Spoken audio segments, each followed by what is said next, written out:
Bonjour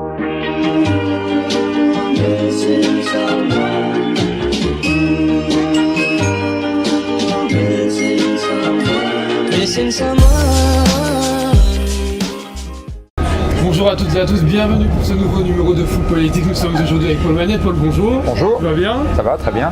Nous sommes aussi dans le métro, direction de la gare de Charleroi Sud, et on va directement mettre les pieds en place, on peut dire. Le métro, c'est quelque chose que tu utilises pas mal avec ton enfant. Je ne peux pas dire que je l'utilise vraiment beaucoup, mais comme tous les carolos, j'ai beaucoup utilisé le bus pour aller à l'école, pour revenir de l'école, etc. Donc oui, je pense que l'ETEC pour les carolos, c'est quelque chose d'important. Alors on va parler un petit peu de ton enfant. Tu viens d'évoquer l'école. Tu as étudié où? Alors j'ai étudié un peu partout. J'ai d'abord été à l'école de la Bassée à Roux, et puis j'ai été à une petite école à Gilly, tout près des Quatre-Bras. Puis j'étais à Saint-Michel-à-Gossely, puis je suis allé dans le centre-ville au Sacré-Cœur. Donc j'ai vraiment pas mal changé. J'ai été à l'académie aussi à Jumet, à Gilly, donc voilà, j'ai pas mal tourné dans Charleroi.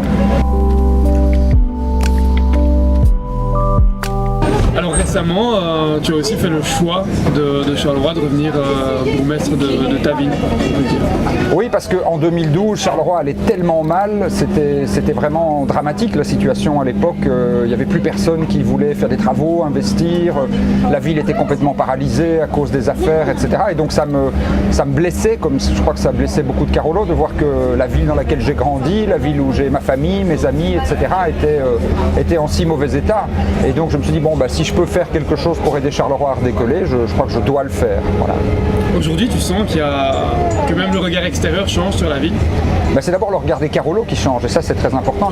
Beaucoup de carolos qui m'arrêtent et qui m'interpellent dans la rue disent on voit que ça change, on voit que ça bouge, on voit que ça va mieux, il y a des travaux, il y a les services qui reviennent, il y a des choses qui sont faites pour les gens, on a rendu les garderies gratuites par exemple, c'est important, ça fait 20 000 familles pour qui ça fait une sacrée économie à la fin du mois. Donc voilà, je crois que les gens sentent qu'on a pris les choses en main, et en même temps le regard des gens qui ne sont pas de Charleroi, qui viennent à Charleroi, se disent voilà, c'est quand même une ville qui est en plein mouvement, c'est probablement la ville de Belgique qui bouge le plus vite aujourd'hui. Pas probablement, c'est certainement la ville de Belgique qui bouge le plus aujourd'hui.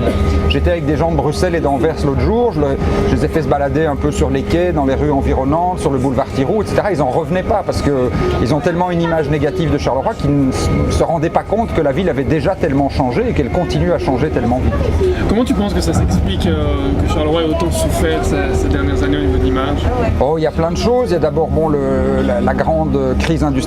On est ici en plein dans la zone qui a été la zone de la sidérurgie. Moi, quand je l'ai connue enfant dans les années 70, c'était une zone extrêmement vivante. Il y avait des dizaines de milliers de personnes qui travaillaient ici. Et donc, dans les commerces, dans les bistrots, dans les petits restaurants, etc., il y avait une vie incroyable dans Charleroi.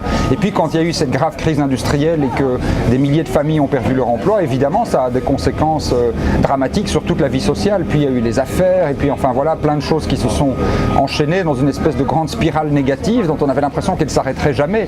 Mais je crois quand même qu'à un moment donné, voilà, les choses ont arrêté d'aller plus mal et ont commencé à aller mieux. Maintenant, on est dans une spirale positive, il faut continuer à l'entretenir. Il se passe vraiment quelque chose ici à Charleroi? Oui, il se passe quelque chose, et c'est pas seulement le politique. Évidemment, le politique a sa part de responsabilité, mais il y a aussi les maisons de jeunes, il y a aussi les maisons de quartier, il y a les jardins partagés, il y a les écoles de devoirs, il y a plein de bénévoles dans le secteur du sport, dans le secteur de la musique, etc. Il y a plein de jeunes qui se lancent dans des activités culturelles. On a aussi une vitalité culturelle, on est tout près du Rockrill dont on parle très très loin. Il y a des gens qui viennent en avion pour aller au Rockrill, on ne s'en rend pas compte, mais il y a des gens qui viennent du bout de l'Europe, qui prennent un avion, qui atterrissent à Gossely, qui viennent faire la fête au Rockrill et puis qui repartent le lendemain. Donc voilà, le regard sur Charleroi change.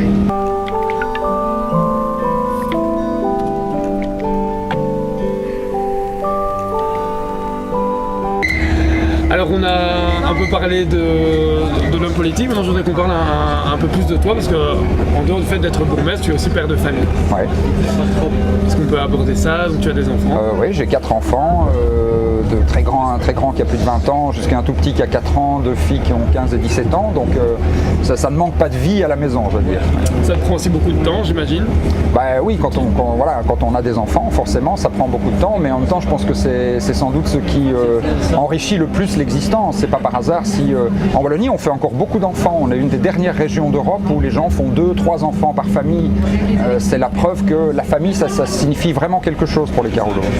Est-ce que tu as le sentiment d'avoir pu transmettre le virus de la politique à l'un d'eux, en tout cas pour les 3 plus grands?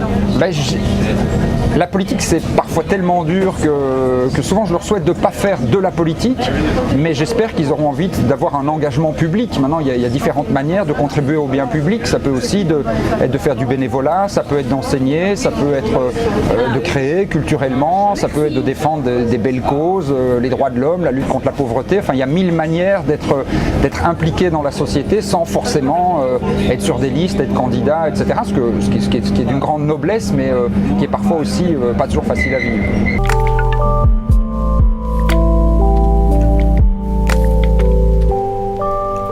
Alors en revenant à Charleroi, forcément tu continues de consacrer énormément d'heures au travail, mais tu vas en trouver aussi pour donner cours. Et si ma mémoire est bonne, c'est même donner cours pour le plaisir de donner cours. Oui, j'ai repris une toute petite activité d'enseignement parce que c'est mon métier de base. Et je pense que la politique, c'est pas un métier. La politique, c'est un mandat. On est élu pour une période donnée, on est élu pour régler un certain nombre de problèmes. Et si on y arrive, on est parfois réélu. Si on n'y arrive pas, on n'est pas réélu.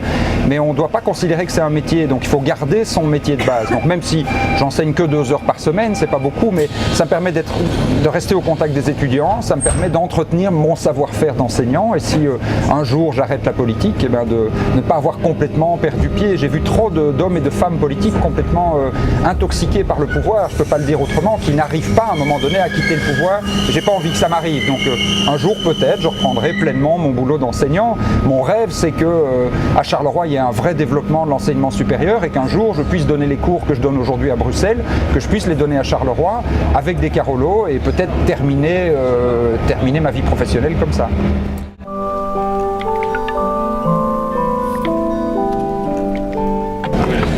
Tu as déjà une idée de ce que veulent faire tes enfants plus tard?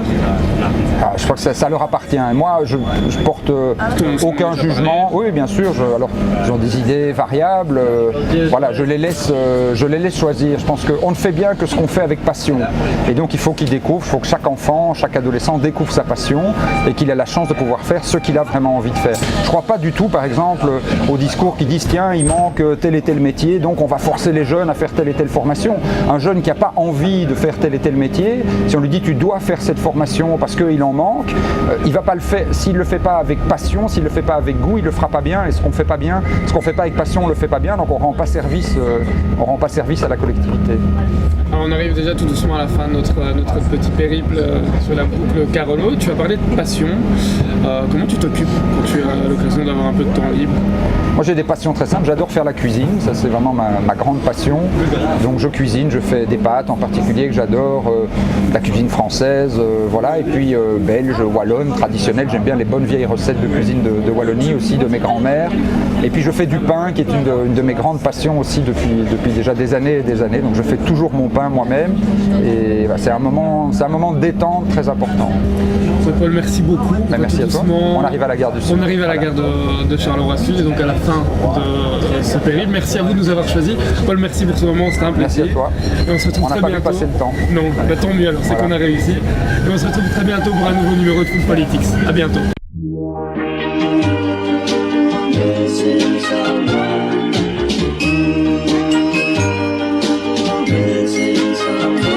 Missing someone